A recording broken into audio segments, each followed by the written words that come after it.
ఓం నమో వెంకటేశాయ. జగతు జగతు రామో జానకీ మోదకారీ దశవదన కులారీ రమ్యకోదండధారీ వివిధ విపినచారీ విష్ణుపూర్ణావతారీ సకలధనుజహారీ సర్వలోకాధికారీ. జానకి ప్రాణనాథుడు, రావణాంతకుడు, సాక్షాత్ శ్రీమన్నారాయణుడే ధనుర్ధారి అయి మనుష్యలోకమున అవతరించి భక్తులను తరింపజేసినటువంటి వాడు అయినటువంటి శ్రీరామచంద్రునికి నమస్కరిస్తూ, తదభిన్న స్వరూపుడైనటువంటి ఆ శ్రీనివాసుని యొక్క దయా విశేషం చేత సమస్త మానవాళికి ధర్మ తత్పరతను సకల కార్యసిద్ధిని చేకూర్చాలన్నటువంటి సంకల్పంతో తిరుమల తిరుపతి దేవస్థానం వారు నిర్వహిస్తున్నటువంటి శ్రీమద్ రామాయణం అయోధ్యాకాండ ప్రవచన పారాయణ కార్యక్రమంలో నేటికి మనం 358వ రోజులోకి ప్రవేశించాం. ఈ కార్యక్రమంలో ముందుగా భద్రాచల రామదాస్ వారి సంకీర్తన అయినటువంటి రామ సీతారామ రఘురామ జయరామ అనేటటువంటి సంకీర్తనను శ్రీమాన్ కె సుబ్రహ్మణ్యం గారు, అన్నమాచార్య ప్రాజెక్టు కళాకారులు వారి బృందం యొక్క సహకారంతో ఆలపిస్తారు. శ్రవణం చేద్దాం. ఓం నమో వెంకటేశాయ.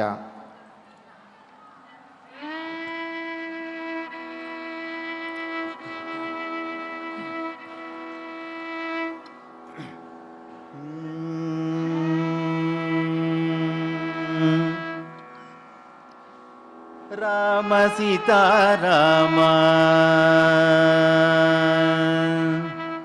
రామ సీతారామ రఘురామ జయ రామ రామ నామనవి విని ఏమంటివి రామ రామ సీతారామ రఘురామ జయ రామ రామ నామనవి విని ఏమంటివి రామ రామ సీతారామ.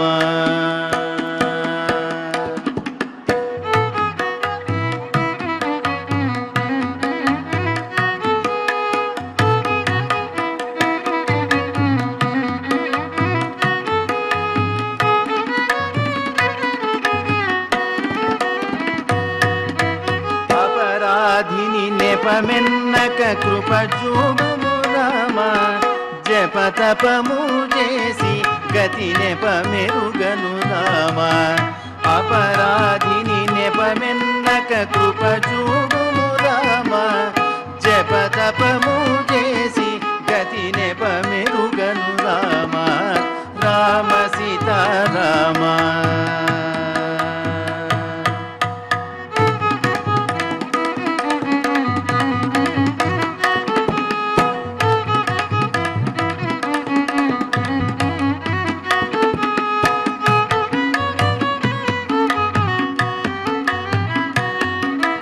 పాపాత్ముడ బహుబాధల పాలైతిని రామ ఏ పారగ పెను భూతము దాపాయను రామ పాపాత్ముడ బహుబాధల పాలైతిని రామ ఏ పారగ పెను భూతము దాపాయను రామ రామ సీతారామ.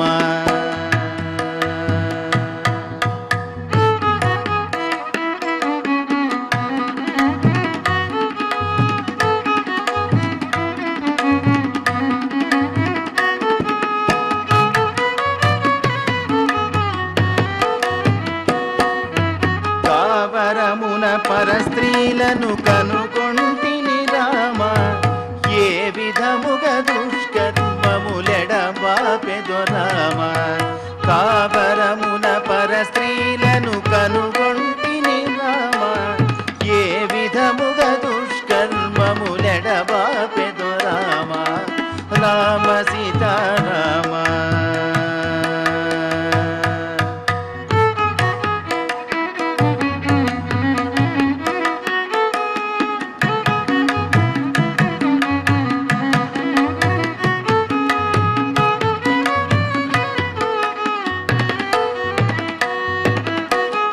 సౌఖ్యం బధికం వని ఎంచితిరా రామ కలకాలం ఒక రీతిని గడుపవు గద రామ ఇల సౌఖ్యం బధికం వని ఎంచితిరా రామ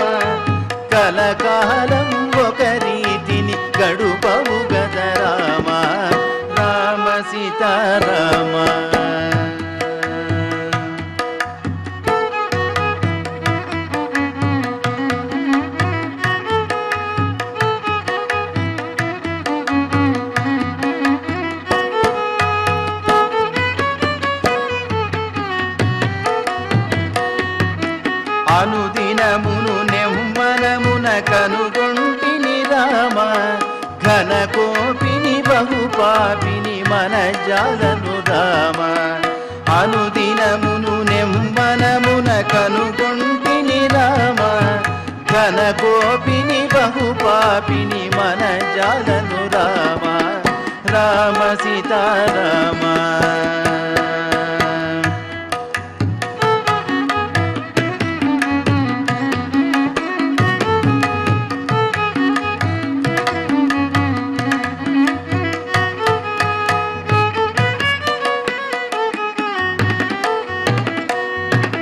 సురవందిత భద్రాచలవర నిలయుడ రామ కరుణగలిగి రామదాసుని కరుణించవే రామ సురవందిత భద్రాచలవర నిలయుడ రామ కరుణగలిగి రామదాసుని కరుణించవే రామ రామ సీతారామ రఘురామ జయ రామ రామ నామన విని ఏమంటివి రామ రామ సీతారామ రఘురామ జయ రామ రామ నామన విని ఏమంటివి రామ రామ సీతారామ రామ సీతారామ రామ సీతారామ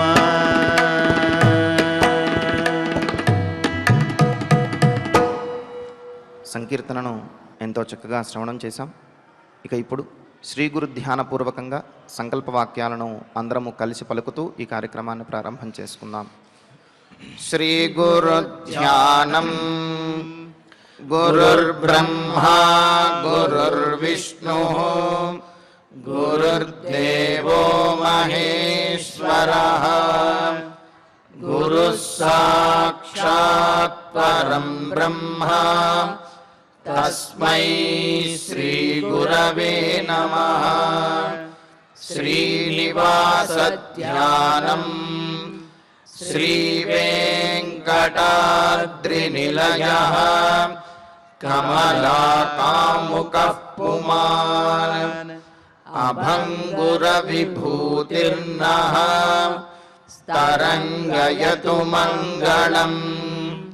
అథ సంకల్పః శ్రీమదాదివరాహ క్షేత్రే విరాజమానస్య శ్రీ పద్మావతీ జానేః అఖిలాండకోటి బ్రహ్మాండ నాయకస్య శ్రీరామచంద్ర రూపాంతరస్య భగవతః శ్రీ వెంకటేశ్వర స్వామినః సన్నిధౌ హనుమత్ సీతా లక్ష్మణ భరత శత్రుఘ్న పరివార సమేత శ్రీరామచంద్ర పరబ్రహ్మణః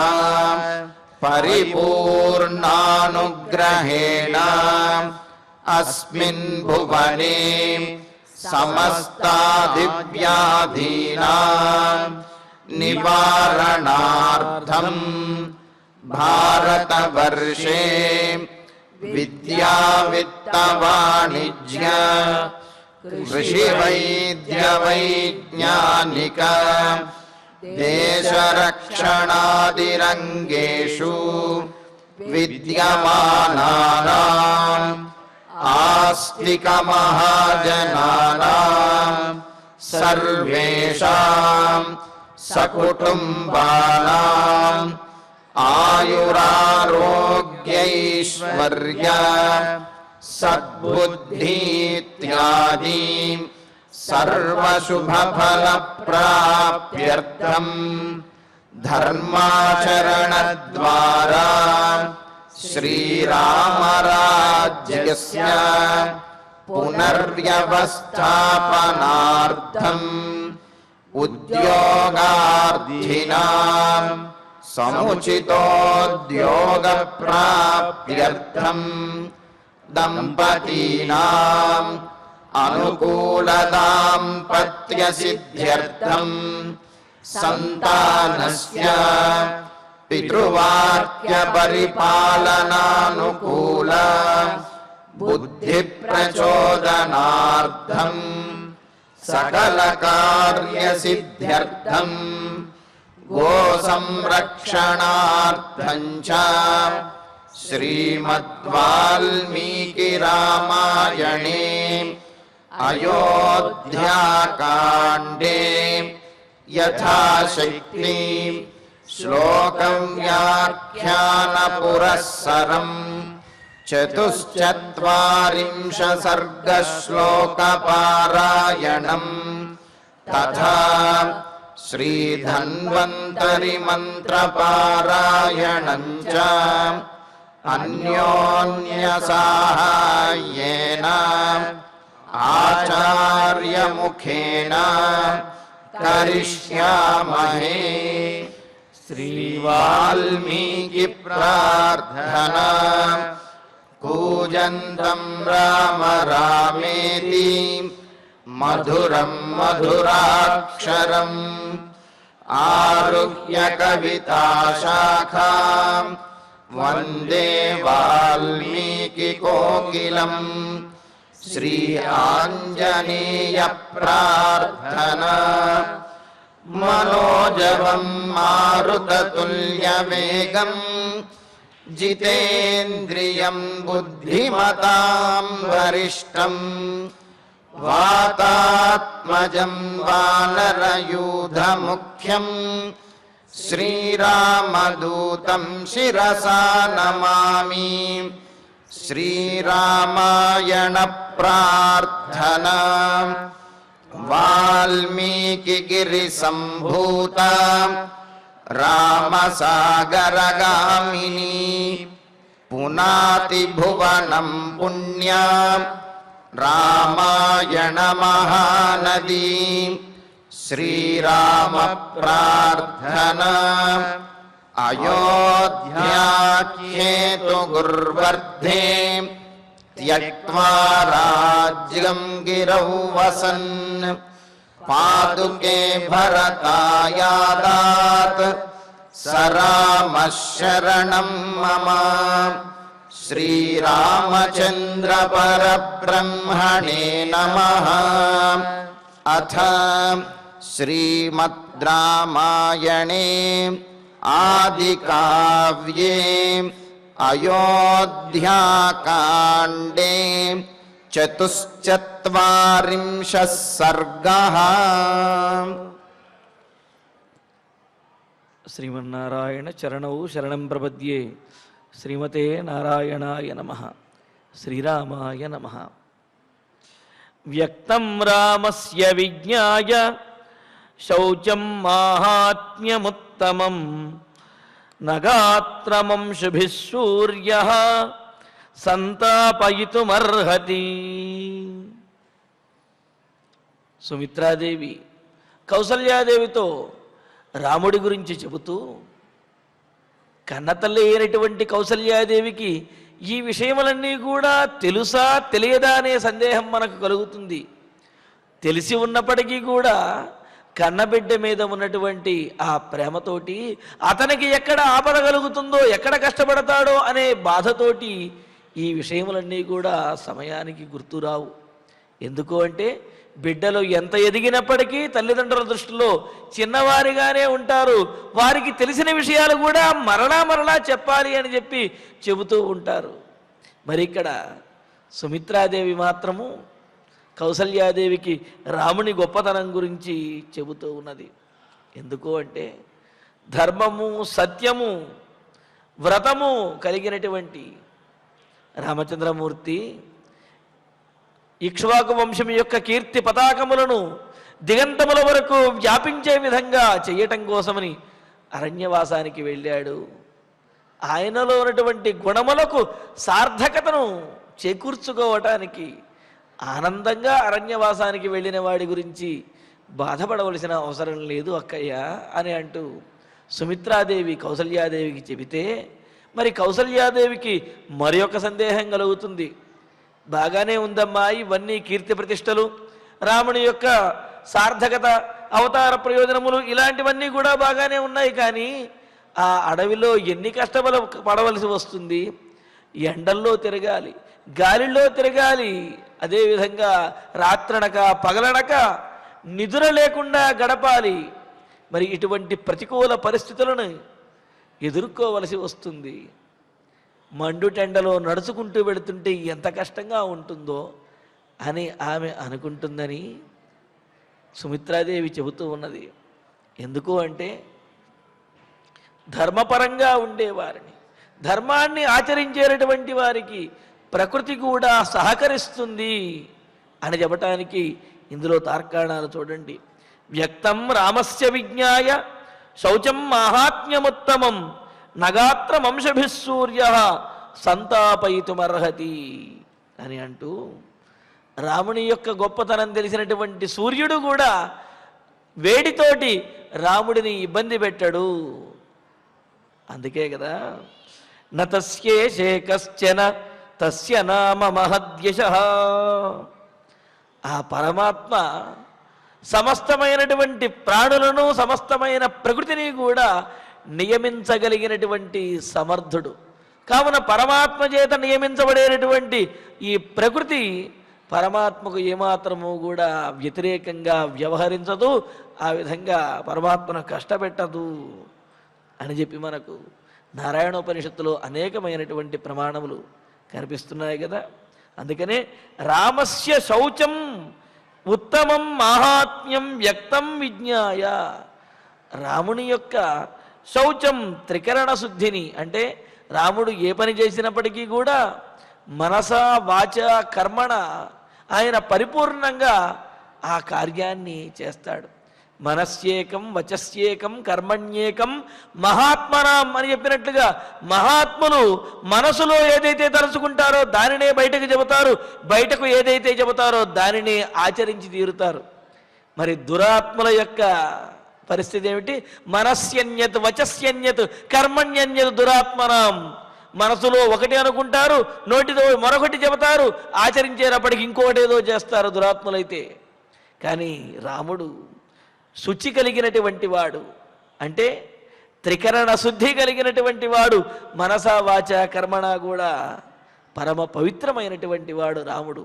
అలా త్రికరణ శుద్ధిగా ఉండేవాడు. ఉత్తమం మాహాత్మ్యం వ్యక్తం విజ్ఞాయ. అటువంటి రాముని యొక్క శ్రేష్టమైన, ఇంతకుముందు శ్రేష్ఠుడంటే కూడా చెప్పుకున్నాం, సకల వేద పురాణ ధర్మశాస్త్ర జ్ఞానము కలిగి దానిని ఆచరించేటటువంటి వాడిని శ్రేష్ఠుడు అంటాడు అని చెప్పి, మరి అటువంటి శ్రేష్ఠుని యొక్క ఉత్తమమైనటువంటి మాహాత్మ్యం వ్యక్తం. పైగా ఆ శ్రేష్టత్వము, ఆ మాహాత్మ్యము, మహత్తు కూడా ఏదో లోపల మాత్రమే దాచుకొని ఉండటం కాదు. ఆయా సందర్భములు వచ్చినప్పుడు రాముడిలో అది స్పష్టంగా తెలుస్తూ ఉంది. రాముడు వాటిని చక్కగా ఆయా సందర్భములలో ప్రదర్శిస్తూనే ఉన్నాడు. కావున వ్యక్తమైనటువంటి స్పష్టమైనటువంటి రాముడిలో ఉన్నటువంటి గొప్పతనాన్ని, సర్వోత్తమత్వాన్ని తెలుసుకున్నటువంటి విజ్ఞాయ తెలుసుకుని సూర్యుడు అంశుభి సంతాపయితం న అర్హతి. అంశుభి కిరణముల చేత సంతాపయితం బాధ పెట్టడానికి, వేడిని కలిగించడానికి నా అర్హతి ఏమాత్రము ఆ విధంగా చెయ్యడు, తగడు అని అన్నారు. ఎందుకు అంటే రాముడు ఇక్ష్వాకు వంశానికి చెందినటువంటి వాడు, మరి ఆ వంశానికి మూల పురుషుడైనటువంటి వాడు భాస్కరుడు సూర్యుడు. మరి తన వంశంలో ఇంత గొప్పవాడుగా ఉన్నటువంటి రామచంద్రుని విషయంలో సూర్యుడు ఎందుకు తన తీక్ష్ణమైనటువంటి కిరణములతోటి బాధ పెట్టేటటువంటి ప్రయత్నం చేస్తాడు? చెయ్యడు కదా. కావున సూర్య భగవానుడు కూడా రాముడి యొక్క గొప్పతనాన్ని తెలుసుకున్నటువంటి వాడై రాముడిని ఏమాత్రము ఇబ్బంది పెట్టాడు, తపింపజెయ్యడు అని చెప్పి అన్నారు. పైగా ఎంతటి తాపాన్నైనా సరే పోగొట్టగలిగినటువంటి వాడు. సంతాపఘ్నం సకల జగతాం శరంగ చాపాభిధానం అని చెప్పినట్లుగా జగత్తుల యొక్క తాపమును పోగొట్టేటటువంటి ఆ శ్రీమన్నారాయణుని యొక్క అవతారం రామచంద్రమూర్తి. మరి ఆయనను తపింపజేయగలిగినటువంటి వాడు, బాధ పెట్టగలిగినటువంటి వాడు ఇంకెవరైనా ఉంటారా అన్నట్లుగా ఇక్కడ సుమిత్రాదేవి అంటున్నది, రాముని యొక్క గొప్పతనాన్ని తెలిసినటువంటి సూర్యుడు కూడా రాముడిని తన కిరణముల చేత బాధించడు, కావున ఎండలో రాముడు తిరగవలసి వస్తున్నది అనే బాధ అవసరం లేదు అని. ఎందుకంటే సకల దేవతలు కూడా ఆయన యొక్క ఆజ్ఞను పాటించేటటువంటి వారు కావున ఆ దేవతల వల్ల రాముడికి ఏమాత్రము కూడా ఇబ్బంది అనేది కలగదు. వారు తమ తమ శక్తులను రాముడికి అనుకూలంగానే వినియోగిస్తారు అని అంటున్నారు. అందుకనే రామస్య శౌచం మహాత్మ్యం విజ్ఞాయ, విష్ణువతారమైనటువంటి రాముని యొక్క గుణములు దోషరాహిత్యం అంటే దోషము లేకపోవటము, కేవలము సద్గుణములు మాత్రమే ఉండటం తెలిసినటువంటి ఉత్తమమైనటువంటి మహాత్మ్యాన్ని తెలుసుకున్నటువంటి సూర్యుడు గాత్రం సంతాపయుతం నార్హతి, రాముని యొక్క శరీరాన్ని ఏమాత్రము కూడా బాధ పెట్టడు అని చెప్పంటున్నారు. మరి ఇదే విషయాన్ని వేదం కూడా మనకు తెలియజేస్తున్నది. భీషాస్మాద్వాతః పవతే భీషోదేతి సూర్య భీషాస్మాదగ్నిశ్చేంద్రశ్చ మృత్యుర్ధావతి పంచమ ఇతి అని మనకు యజుర్వేదంలో చక్కగా స్పష్టంగా తెలియజేశారు. అంటే ఈ లోకంలో ఉన్నటువంటి విశ్వంలో ఉన్నటువంటి పంచభూతములు దేవతలు వీరందరూ కూడా పరమాత్మకు లోబడి పరమాత్మ చేత నియమించబడినటువంటి వారై, పరమాత్మ చేత అధికృతులైనటువంటి వారై వారి వారి కర్మలను నిర్వర్తిస్తూ ఉంటారు. మరి పరమాత్మకు లోబడి పనిచేసేటటువంటి వారైనటువంటి వీళ్ళందరూ అంటే పంచభూతములు కానివ్వండి లేకపోతే దేవతలు కానీ పరమాత్మకు వ్యతిరేకంగా లేకపోతే ఆయనను బాధ పెట్టేంతటి ప్రభావాన్ని చూపిస్తారా? చూపించరు కదా. పైగా ఇదే విషయాన్ని కఠోపనిషత్తులో కూడా భయాదస్మాత్ అగ్నిస్తపతి అని అంటూ కఠోపనిషత్తులో కూడా ఇదే విషయాన్ని చెప్పారు. అగ్ని భగవానుడికి లోబడే జ్వలిస్తూ ఉంటాడు అని, సూర్యుడు భగవానుడికి లోబడే భగవానుడి యొక్క అధికారంలోనే ఆయన చేత నియమించబడే ఆయన తన కిరణములను ప్రసరింపజేస్తాడు అని, ఇంద్రుడు వాయువు చివరకు మృత్యుదేవత కూడా భగవానుని యొక్క అధీనంలో ఉండి ఆయన చేత నియమించబడి తన ప్రభావాన్ని చూపిస్తుంది తప్ప ఆయనను అతిక్రమించి తమ ప్రభావాన్ని ఎవరూ కూడా చూపించలేరు అని చెప్పి, మరి అలాంటిది సూర్యుడు రామచంద్రమూర్తిని బాధ పెడతాడా? ఏమాత్రము కాదు కదా. కావున కౌసల్యాదేవి, మీరు రాముడు ఎండలో తిరిగిపోయి కందిపోతాడు, అంతఃపురంలో సుఖంగా ఉండవలసినటువంటి వాడు ఎండలో తిరుగుతాడు, ఆ ఎండలో ఇబ్బంది పడతాడేమో అని అనుకోవలసిన అవసరం లేదు. సూర్యుడు కూడా రాముడి మీద ప్రభావాన్ని అంటే ఎక్కువ కిరణములతోటి రాముడి యొక్క శరీరాన్ని సూర్యుడు బాధించడు, కావున మీరు చింతించవద్దు అని చెబుతూ, మరి అడవిలో అనేకమైనటువంటి ప్రకృతి వైపరీత్యములు, అదేవిధంగా ఇంతకుముందు కూడా రాముడు సీతాదేవితో చెబుతూ, అడవిలో పిల్లగాలులు చల్లగాలులే కాదు సుడిగాలులు ప్రచండమైనటువంటి వాయువులు. ఎటువంటి వాయువులు అంటే బాగా పాతుకుపోయినటువంటి పెద్ద పెద్ద వృక్షములను కూడా పెకలించేంతటి పెద్ద పెద్ద ప్రచండమైనటువంటి వాయువులు వీస్తాయి సీత, కావున నీవు రాలేవు అని చెప్పి చెబుతుంది కదా సీతాదేవితోటి రాముడు అంటాడు కదా. మరి అదే భావన కౌసల్యాదేవిలో కూడా ఉన్నది.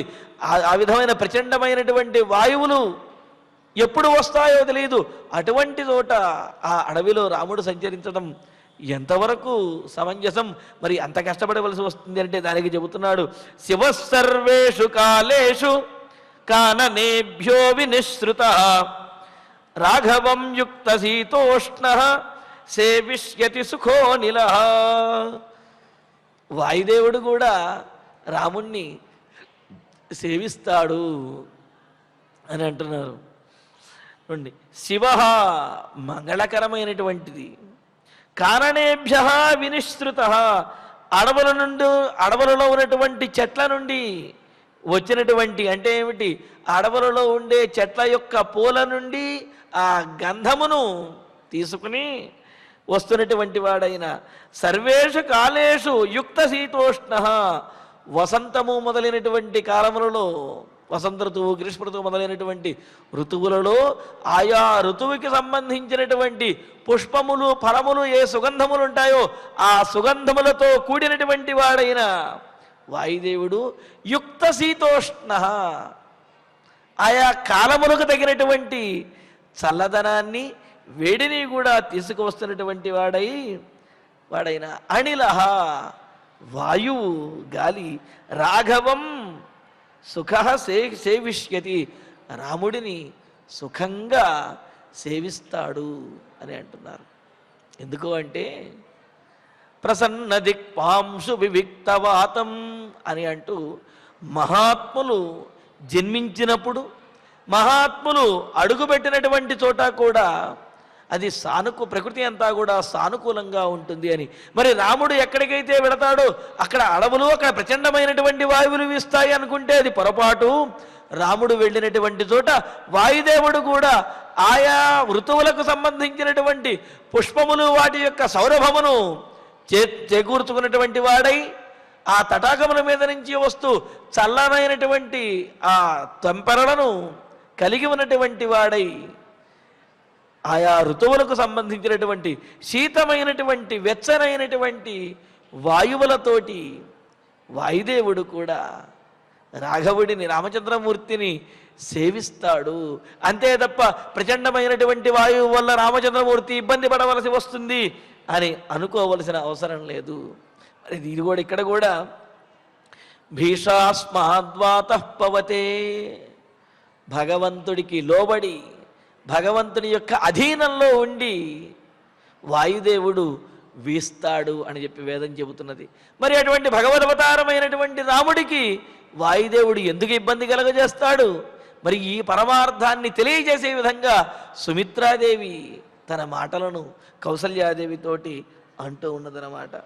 చూడండి, ఇక్కడ విశేషాన్ని తెలియజేస్తూ శివ మెల్లనైనటువంటిది, మంగళకరమైనటువంటిది అంటే ఉద్వేగాన్ని కలుగ చెయ్యకుండా ప్రశాంత చిత్తమును కలుగ చేసేటటువంటి వాయువు అని అర్థం చెప్పారు. ఎందుకు అంటే వాయువు వీయటం కూడా ఎక్కువగా వీసినప్పటికీ అది ఇబ్బందికరమే. పెనుగాలి, ఈదురుగాలిని మనం తట్టుకోలేము, చల్లగాలిని తట్టుకోగలుగుతాము. అందుకని ఇక్కడ ఏమంటున్నాడు, శివ చాలా మెల్లగా ఉంటూ మంగళకరంగా వీస్తూ చక్కగా అనుకూలంగా వీసేవాడు. కారణేభ్య వినిశ్రుత, మంచి పరిమళ భరితమైనటువంటి చల్లనైనటువంటి ఆ సుగంధములతోని, అలాగే ఆ తటాకముల మీద నుంచి రావటం వల్ల చల్లదనంగాను ఉన్నటువంటి వాయుదేవుడు సర్వకాలేషు యుక్త శీతోష్ణ, అన్ని కాలములలో కూడా ఆయా ఋతువులకు సంబంధించిన విధంగా అని అన్నారు. ఇది మనం గుర్తుపెట్టుకోవలసింది. ఏ కాలంలో ఏ విధంగా అయితే ఉండాలో, ఏ కాలంలో ఏ పుష్పములు, ఫలములు అయితే లభిస్తాయో అటువంటి వాతావరణము, అటువంటి పుష్పములు, ఫలములు కూడా ఆయా కాలములలో శరీరానికి అనుకూలంగా ఉంటాయి అని అన్నారు. అలా కాకుండా దానికి ప్రతికూలంగా గనక మనం వాతావరణాన్ని కల్పించుకున్నా, లేకపోతే దానికి ప్రతికూలంగా మనం వ్యవహరించినప్పటికీ కూడా శరీరం అనేది నిలబడటం కష్టమవుతుంది. అందుకనే ఇక్కడ ఎక్కడ ఏ విధంగా ఏది అయితే సుఖంగా ఉంటుందో ఆ విధంగా అని అన్నారు. మరి శీతాకాలంలో చల్లనైనటువంటి గాలులు, వేసవి కాలంలో వెచ్చనైనటువంటి గాలులు అన్నారు. అంటే ఏ కాలంలో ఏ విధంగా అయితే ఇబ్బంది పడనంతగా ఆ వాతావరణం ఉంటుందో ఆ విధమైనటువంటి గాలులతోటి వాయుదేవుడు రామచంద్రమూర్తిని సేవిస్తాడు. సూర్యుడిలాగా వాయుదేవుడు కూడా సేవిస్తాడు అని అంటూ శయానమనఘం రాత్రౌ పితేవాభిపరిష్వజన్ను రశ్మిభి సంస్పృశన్ శీతై చంద్రమా ఆహ్లాదయిష్యతి. ఇంకా చంద్రుడి గురించి చెబుతూ ఉన్నాడు. చెబుతూ రాత్రౌ శయానం, అంతా బాగానే ఉందమ్మా, కనీసం రాత్రిపూట పడుకునేటటువంటి అవకాశం అనేది ఉండదు రామచంద్రమూర్తికి. ఆ అడవిలో నిద్ర కూడా పట్టదు. ఎలా పడుకోగలుగుతాడు? మరి నిద్ర లేకపోతే ఎలా ఉండగలుగుతాడు అని కౌసల్యాదేవి అనుకుంటుందని రాత్రౌ శయానం, రాత్రిపూట నిద్రించేటటువంటి వాడైన, నిద్రించే అనఘం దోషరహితుడైనటువంటి చంద్రమాహ, దోషరహితుడైనటువంటి శ్రీరామచంద్రుణ్ణి చంద్రమాహ, చంద్రుడు, చందయతి ఆహ్లాదయతి ఇది చంద్ర అని అంటారు. చంద్రుడు అనే పేరు ఎందుకు వచ్చింది అంటే యథా ప్రహ్లాదనాత్ చంద్ర ప్రతాపాత్ తపనో యథా అని చెప్పినట్లుగా ఆహ్లాదపరిచి ఆనందపరిచి శరీరానికి సుఖమును ఇచ్చేటటువంటి వాడు కావున చంద్రుడు అని అన్నారట. అందుకని ఇక్కడ చంద్రమాహ, చంద్రుడు శీతై రశ్మిభి, చల్లనైనటువంటి తన కిరణముల చేత, అందుకని చంద్రుణ్ణి అమృత కిరణుడు అని చెప్పి అంటారు. పైగా చంద్రుడు ఓషధులను గుణవత్తరంగా చేసేటటువంటి వాడు కావున ఆ చంద్రకిరణముల యొక్క స్పర్శ కూడా శరీరంలో శక్తిని నింపుతుంది, శరీరంలో ఉన్నటువంటి శ్రమను పోగొడుతుందన్నమాట. కావున చంద్రమాహ రశ్మిభి, చల్లనైనటువంటి శీతై రశ్మిభి, కిరణముల చేత పితా అభిపరిష్వజన్ ఇవ సంస్పృశన్, రాత్రిపూట తన పక్కన పడుకున్నటువంటి తన కుమారుడిని ఆ తండ్రి ఏ విధంగా అయితే తన చేతితోటి నిమురుతూ ఆనందిస్తూ అలా నిద్ర పుచ్చుతాడో అదేవిధంగా రాత్రిపూట నిద్రపోయేటటువంటి రామచంద్రుణ్ణి చంద్రుడు తన కిరణముల చేత అలాగా నిమురుతూ ఆయన యొక్క శరీరానికి ఆనందాన్ని సుఖమును కలుగజేస్తూ అలాగే చంద్రుడు సేవిస్తాడు అని చెప్పి అన్నాడు.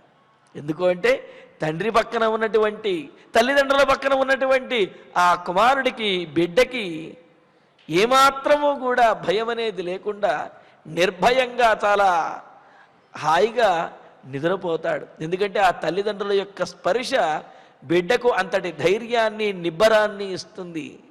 అలాగా తండ్రి తన బిడ్డను నిమురుతూ జోగొడుతూ పడుకోబెట్టినట్లుగా చంద్రుడు రామచంద్రమూర్తిని తన కిరణముల చేత ఆనందపరుస్తూ ఆయన యొక్క శరీరమునకు సుఖమును కలుగజేస్తూ చల్లనైనటువంటి కిరణములను ప్రసరింపజేస్తూ రామచంద్రమూర్తిని సుఖాన్ని కలుగజేస్తాడు అని.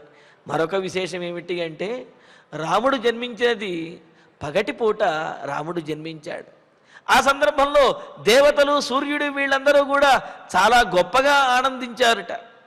ఆనందిస్తే ఒక్క చంద్రుడు మాత్రము బాధపడుతూ ఉన్నట్ట. ఎందుకు బాధపడుతూ ఉన్నాడు అని అంటే అయ్యో నేను వచ్చేది రాత్రిపూట, రాముడు పగటిపూట జన్మించాడు, దానితోటి రాముడి యొక్క అవతారాన్ని నేను చూడలేకపోయాను, అవతరించినటువంటి ఆ ఆనందకరమైనటువంటి సన్నివేశంలో నేను పాల్గొలేకపోయానే అని అనుకుంటే రాముడి దగ్గర బాధపడితే అప్పుడు రాముడు ఒక అనుగ్రహాన్ని ఇచ్చారట.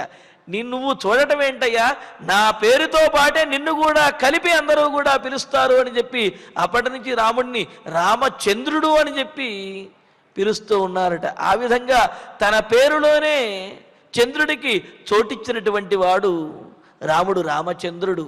మరి అటువంటి రాముడిని చంద్రుడు ఎంత గొప్పగా సేవిస్తాడు అని అంటూ, అందుకని ఇక్కడ రాత్రౌ శయానం అనఘౌ, రాత్రిపూట శయనిస్తున్నటువంటి ఆ రామచంద్రమూర్తిని అభిపరిష్వజన్, చేతులు వేసి నిమురుతూ గట్టిగా పట్టుకుని, తండ్రి ఏ విధంగా అయితే బిడ్డను పట్టుకుని పడుకుని తాను ఆనందిస్తూ బిడ్డను నిర్భయంగా అతనిని ఆనందపరుస్తూ నిద్రపుచ్చుతాడో ఆ విధంగా పితా ఇవ, తండ్రి వలె చంద్రమాహ శీతై సంస్పృశన్ హ్లాదయిష్యతి, చంద్రుడు తన చల్లనైనటువంటి కిరణములతోటి రాముణ్ణి స్పృశిస్తూ తాకుతూ ఆనందింపజేస్తాడు అని అంటున్నాడు. అంటే సూర్యుడిలాగా వాయువులాగా పరమాత్మకు వశమైనటువంటి చంద్రుడు కూడా దోషరహితుడైనటువంటి రామచంద్రుణ్ణి సేవించి తీరుతాడు అని అన్నాడు. పైగా చంద్రుడు సేవిస్తాడు, చంద్రుడు ఆనందంగా ఉంటాడు అంటే చంద్రమా మనసోజాత అని చెప్పినట్టుగా చంద్రుడు పరమాత్మ యొక్క మనస్సుకి ప్రతీకగా చెబుతాం. కావున చంద్రుడు ఆహ్లాదకరంగా ఉంటాడు, ఆహ్లాదపరుస్తాడు అంటే రామచంద్రుని యొక్క మనస్సు కూడా ఏమాత్రము చికాకు లేకుండా ఆ అడవిలో ఆహ్లాదకరంగానే ఉంటుంది.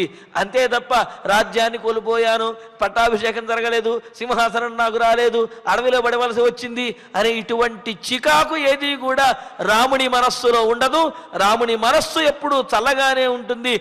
ఆయన యొక్క మనస్సుకు ప్రతీక అయినటువంటి చంద్రుడు కూడా రాముడిని రాత్రిపూట తన చల్లనైనటువంటి కిరణముల చేత సేవిస్తాడు అని చెప్పి అన్నారు. పైగా తండ్రి బిడ్డను సేవించడం కంటే కూడా అంతకు మించినటువంటి గొప్పతనంగా ఏది భావించడు. ఎందుకంటే తన బిడ్డలను ఏ తల్లిదండ్రులైనా సరే తమ బిడ్డలకు వాళ్ళకి ఆనందాన్ని కలుగజేయటమే తమ జీవిత పరమార్థము అన్నట్లుగా భావిస్తారు కదా తల్లిదండ్రులు. మరి అలాగా చంద్రుడు కూడా తన కిరణముల చేత రాముడిని సంతోషపెట్టడమే తనకు సార్థకత అని చెప్పి భావించి రాముడిని సేవిస్తాడు అని చెప్పి అన్నారు.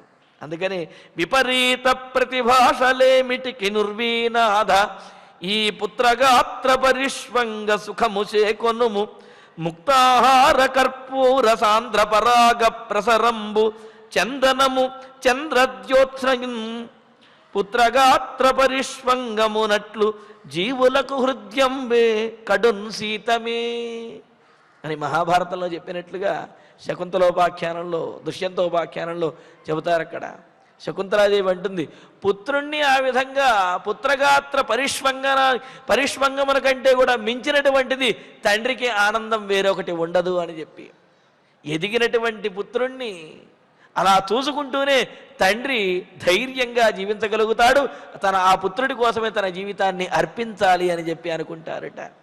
మరి అటువంటి తండ్రిలాగా చంద్రుడు రామచంద్రమూర్తికి తన కిరణముల చేత ఆనందాన్ని కలుగజేస్తూ ఆహ్లాదపరుస్తూ ఆ రాత్రిపూట చంద్రుడు కూడా సేవిస్తూ ఉంటాడు అని అంటూ దదౌ చాస్త్రాణి దివ్యాని తస్మై బ్రహ్మా మహౌజసే దానవేంద్రం హతం దృష్ట్వా తిమిధ్వజసుతం రణే.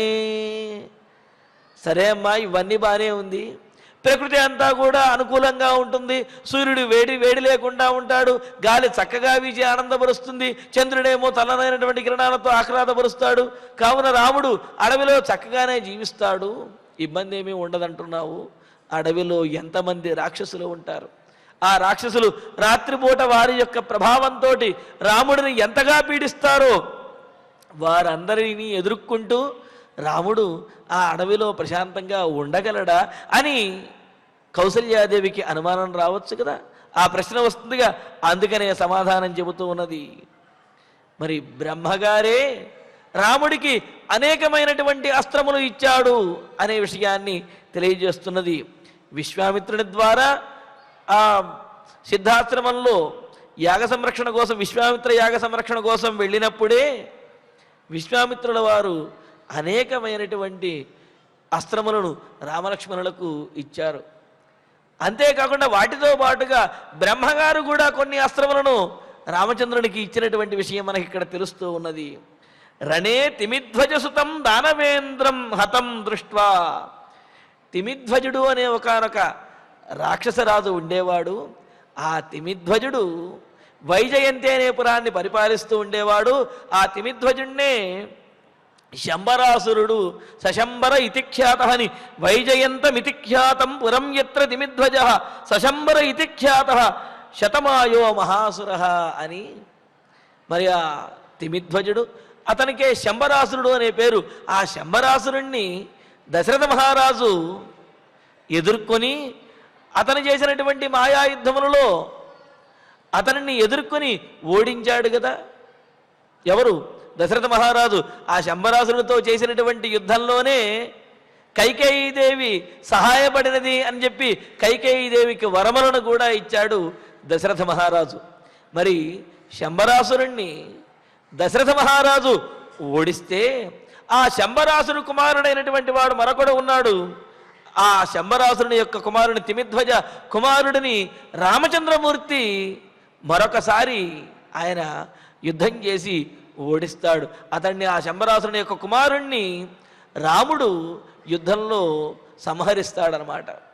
మరి చూడండి, ఇక్కడ ఏదో పరంపరగా సాగుతున్నట్లుగా దశరథుడేమో శంబరాసురుణ్ణి వధిస్తే ఆ శంబరాసురుని యొక్క కుమారుణ్ణి దశరథుని యొక్క కుమారుడైనటువంటి రాముడు యుద్ధంలో వధించాడు. అది కూడా ఆ వైజయంతం అనే పురానికి వెళ్ళి అక్కడ రాముడు వారితో యుద్ధం చేసి అనేకమైనటువంటి మాయలు కలిగినటువంటి వాడు ఆ శంబరాసురుని యొక్క కుమారుడు ఆ శంబరాసురుడి లాగానే అతనితో శంబరాసురుని యొక్క కుమారుడితోటి రాముడు యుద్ధం చేసి ధీటుగా నిలబడి శంబరాసురుని యొక్క కుమారుడిని వధించేటప్పటికీ బ్రహ్మగారికి ఎంతో ఆనందం కలిగి అప్పుడు నీ వంటి సమర్థుడి వద్దే అనేకమైనటువంటి ఆయుధములు ఉండాలి అని చెప్పి అనేక దివ్యాస్త్రాలని రామచంద్రమూర్తికి ఇచ్చాడు బ్రహ్మగారు.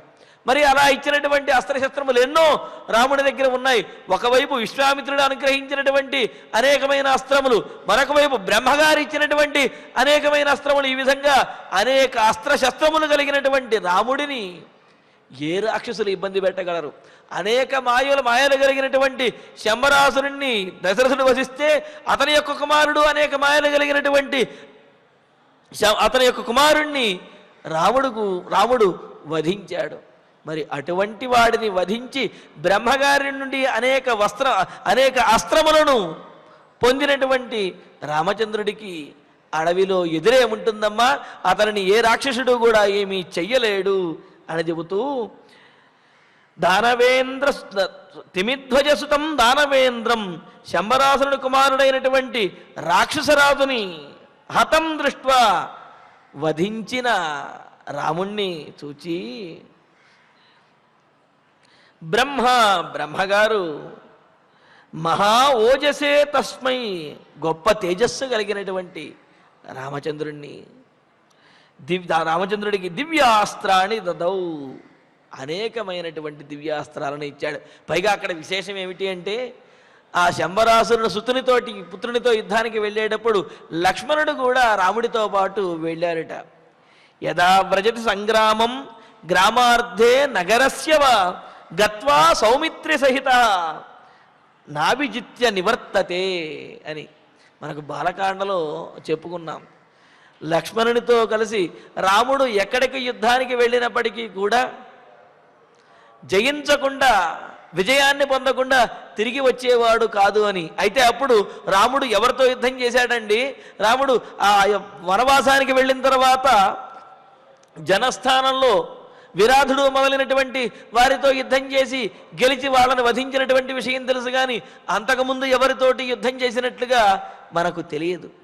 కానీ రాముడు లక్ష్మణునితో వెళ్ళి ఎక్కడికి వెళ్ళినప్పటికీ కూడా విజయాన్ని పొంది వచ్చేవాడు. అంటే ఎక్కడికి వెళ్ళి విజయాన్ని పొందాడు అంటే ఇదిగో ఎక్కడికి ఆ తిమిధ్వజుడు శంబరాసుడు ఎవరైతే ఉన్నాడో అతని యొక్క కుమారునితోటి యుద్ధం చేసి వైజయంతపురానికి వెళ్ళి అతనితో యుద్ధం చేసి అతన్ని సంహరించి వచ్చాడు రామచంద్రమూర్తి. ఆ లక్ష్మణుడితో కూడినటువంటి వాడై, అదేవిధంగా ఈనాడు కూడా లక్ష్మణుడితో కూడిన వాడై వనవాసానికి వెళ్ళాడు. కావున రాముడు ఎక్కడైనా సరే విజయాన్నే పొందుతాడు. అందున కూడా లక్ష్మణుడితో కూడి ఉన్నాడు. కావున విజయాన్ని పొందకుండా తిరిగి రానేరాడు అని చెప్పి ఇక్కడ సుమిత్రాదేవి కౌసల్యతో చెబుతూ రాముని యొక్క పరాక్రమాలని, ఆయనకు ఉన్నటువంటి అస్త్రశస్త్ర ఆ విద్యలను కూడా గుర్తు చేస్తూ అటువంటి రాముడు విజయాన్నే పొందుతాడు తప్ప రాక్షసుల యొక్క పీడ రాముడికి ఉండదు అనే విషయాన్ని తెలియజేస్తూ సశూర పురుషవ్యాఘ్ర స్వబాహుబలమాశ్రిత అసంత్రస్తోప్యరణ్యస్థ వేష్మనీవ నివత్స్యతి. అంతఃపురంలో ఉన్న సమర్థుడైనటువంటి వాడు, తేజస్సు కలిగినటువంటి వాడు అంతఃపురంలో ఉన్న, రాజ్యంలో ఉన్న, అడవిలో ఉన్న, ఎక్కడ ఉన్నప్పటికీ కూడా అతని యొక్క శౌర్యవీర్య పరాక్రమాల వల్ల అతని జీవితమునకు ఏమాత్రము లోటు అనేది ఉండనే ఉండదు అని అన్నారు. అందుకనే ఏముంటుంది ఇక్కడ సుమిత్రాదేవి, శూరః సహజమైనటువంటి బలపరాక్రమములు కలిగినటువంటి వాడు, పురుషవ్యాఘ్ర పురుషులలో శ్రేష్ఠుడైనటువంటి వాడు. అంతేకాదు తన వంటి వాడు వేరే నిరుపమానః అని అంటారు, అసమానుడు అని అంటారు. అటువంటి వాడు గొప్పవాడైనటువంటి శ్రీరాముడు స్వబాహుబలం ఆశ్రిత్య ఇతరుల యొక్క సహాయమేమీ లేకపోయినప్పటికీ కూడా తన బాహుబల పరాక్రమంతో బాహుబలాన్ని మాత్రమే ఆశ్రయించి దానితో మాత్రమే అరణ్యస్థ అపి అరణ్యంలో ఉన్నప్పటికీ కూడా, అడవిలో ఉన్నప్పటికీ కూడా అసంత్రస్త వేష్మని ఇవ తిష్టతి నివత్స్యతి, ఏమాత్రమో భయపడకుండా ఇంట్లో ఉన్నట్లుగానే గృహములో అంతఃపురంలో ఉన్నప్పుడు ఏ విధంగా అయితే నిర్భయంగా ధైర్యంగా ఆనందంగా ఉన్నాడో రాముడు అడవిలో ఉన్నప్పుడు కూడా ఎవరి సహాయము లేకపోయినప్పటికీ కూడా అంతే ఆనందంగా నిర్భయంగా సుఖముగా జీవించగలడు. ఎందుకంటే మానసికమైనటువంటి నిబ్బరము కలిగినటువంటి వాడు ఎటువంటి పరిస్థితిలోనైనా సరే ధైర్యాన్ని కోల్పోడు, ధీరుడిగానే ఉంటాడు. మరి అటువంటి రామచంద్రమూర్తి అడవిలో ఉన్న అంతఃపురంలో ఉన్న ఎక్కడ ఉన్నప్పటికీ కూడా ఆనందంగానే ఉండగలడు. పైగా ఎలాగా వేష్మిని ఇవ తిష్ట నివత్స్యతి, ఇంట్లో ఉన్నట్లుగానే అడవిలో కూడా ఉంటాడు అని అన్నారు. అందుకనే అంటారు కదా, స్వవీర్య గుప్తాహి మనోప్రసూతి. వెంటనే కౌసల్యాదేవి అనుకోవచ్చు, ఇక్కడ గృహంలో అంటే ఎంతోమంది సైన్యము సహాయం చేసేవాళ్ళు ఉన్నారు, అడవిలో ఎవరు ఉంటారు అంటే ఎక్కడ ఉన్నప్పటికీ కూడా స్వశక్తి కలిగిన వాళ్ళు ఎవరైతే ఉంటారో వారు ఇంట్లో ఉన్నా లేకపోతే నిస్సహాయం ఎవరు సహాయం చేసేవాళ్ళు ఎవరు లేనటువంటి ప్రదేశంలో ఉన్నప్పటికీ కూడా స్వశక్తి మీద ఆధారపడినటువంటి వారికి ఎక్కడా కూడా ఏ లోటు అనేది ఉండదు. ఇతరుల మీద ఆధారపడి జీవించే వాళ్ళైతే కనుక ఆ సేవకులు ఉన్నప్పుడు చాలా ధైర్యంగాను ఠీవిగాను అదేవిధంగా రాతమర్యాదలతో ఆనందంగా ఉండగలుగుతారు. ఆ సేవకులు లేకపోతే దీనమైనటువంటి స్థితిలో ఏమిటి దిక్కుమాలని జీవితం అన్నట్లుగా బాధపడుతూ ఉంటారు. కానీ స్వశక్తితో జీవించే వాళ్ళు ఎవరైతే ఉంటారో వాళ్ళు ఇంట్లో ఉన్నా అడవిలో ఉన్నా సరే వారి స్వశక్తి ఏమాత్రము తగ్గదు. కావున స్వవీర్యగుప్తాహి మనోప్రసూతి అన్నట్లుగా తమ శౌర్యవీర్య పరాక్రమముల చేత తమ స్వశక్తితోటి ఎక్కడ ఉన్నా సరే రాజులాగానే జీవించగలుగుతారు, ఎక్కడ ఉన్నా సరే ధైర్యంగానే ఉండగలుగుతారు. కావున అది తెలుసుకోవాలి. స్వకీయంగా స్వశక్తి ఏమిటో తెలుసుకొని స్వశక్తిని పెంపొందించుకోవాలి తప్ప ఎల్లప్పుడూ ఇతరుల మీద ఆధారపడుతూ ఉండే జీవితాన్ని గడపటం కనుక అలవాటు పడినట్లయితే ఆ ఇతరులు లేనప్పుడు వీరి యొక్క జీవితము చాలా దీనావస్థకు చేరుతుంది. కావున ఎప్పుడూ ఇతరుల మీద ఆధారపడటం అనేది మానుకోవాలి, స్వశక్తితోటి జీవించడం అనేది నేర్చుకోవాలి అనేది రాముని ప్రవర్తన ద్వారా తెలుస్తున్నది. అందుకనే చూడండి, శూర అన్నప్పుడు ఏమన్నారు, స్వబాహుబలం ఆశ్రిత్య, తన శక్తే తనకు చాలమ్మా ఆనందంగా ఉండడానికి, ఇతరుల యొక్క అవసరం అనేది రాముడికి లేదు. అలా స్వశక్తితో ఉన్నటువంటి రాముడు అడవిలో ఉన్నా సరే ఆనందంగానే ఇంట్లో ఉన్నట్లుగా జీవించగలుగుతాడు అని చెప్పి అన్నారు. యస్యేషు పథమాసాద్య వినాశం యాంతి శత్రవః కథం న పృథివీ తస్య శాసనే స్థాతుమర్హసి. వెంటనే మరొక సందేహం కూడా వస్తుందని దానికి సమాధానం చెప్పేస్తున్నది. రాముడు ఇన్ని సంవత్సరములు 14 సంవత్సరముల పాటు ఈ రాజ్యాన్ని విడిచిపెట్టేసి ఈ ప్రజలను విడిచిపెట్టి రాముడు వనవాసానికి వెళ్ళిపోతే మరలా వచ్చిన తరువాత రాముడు పట్టాభిషిక్తుడవుతాడు, రాజ్యాన్ని పరిపాలిస్తాడు అని చెప్పి చెబుతున్నావు. కానీ ఇంతకాలము ఈ రాజ్యాన్ని విడిచిపెట్టి వెళ్ళిపోయినటువంటి వాడిని ఈ ప్రజలు ఈ రాజ్యము గుర్తుపెట్టుకుంటుందా?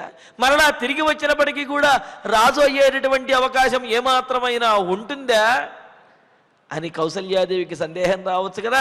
దానికి ధీటుగా సమాధానం చెబుతూ ఉన్నది సుమిత్రాదేవి. ఎందుకు అంటే మందర ఉపదేశం చేసేటప్పుడు ఓ మాట చెబుతుంది. ఏమని? 14 సంవత్సరములు గనక రాముడు ఈ అయోధ్యానగరంలో గనక ఉండకపోతే అయోధ్యాపుర ప్రజలందరూ కూడా రాముణ్ణి మర్చిపోతారు.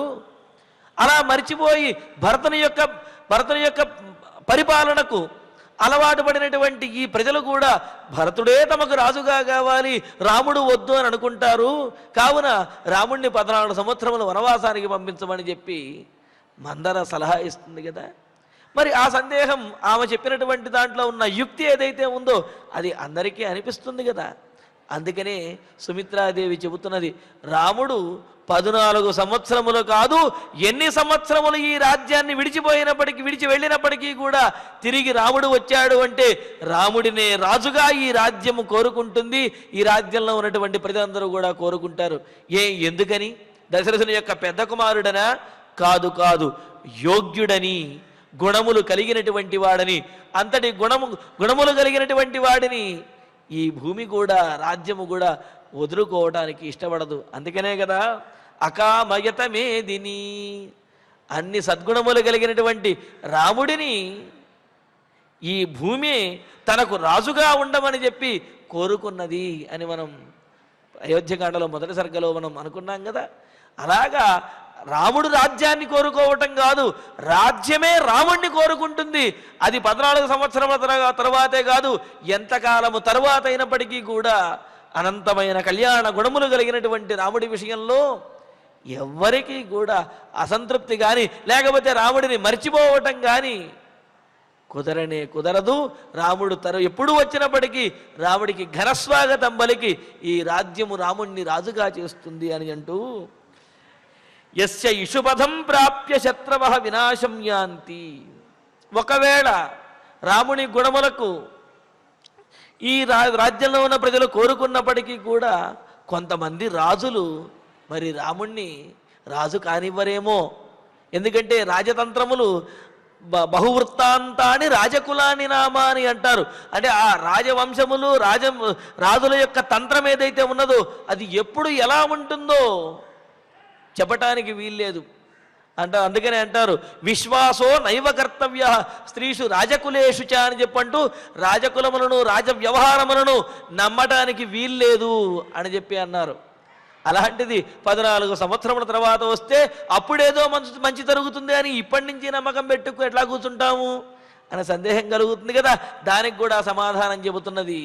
ఎప్పుడైనప్పటికీ కూడా యస్య ఇషుపథం ప్రాప్య, రాముని యొక్క బాణ పరంపరలను చూచినటువంటి వారైనా, రాముని యొక్క ఆ శౌర్యవీర్య పరాక్రమములను చూచినటువంటి వారైనా శత్రువులు వినాశం యాంతి, నాశనాన్ని పొందుతారు.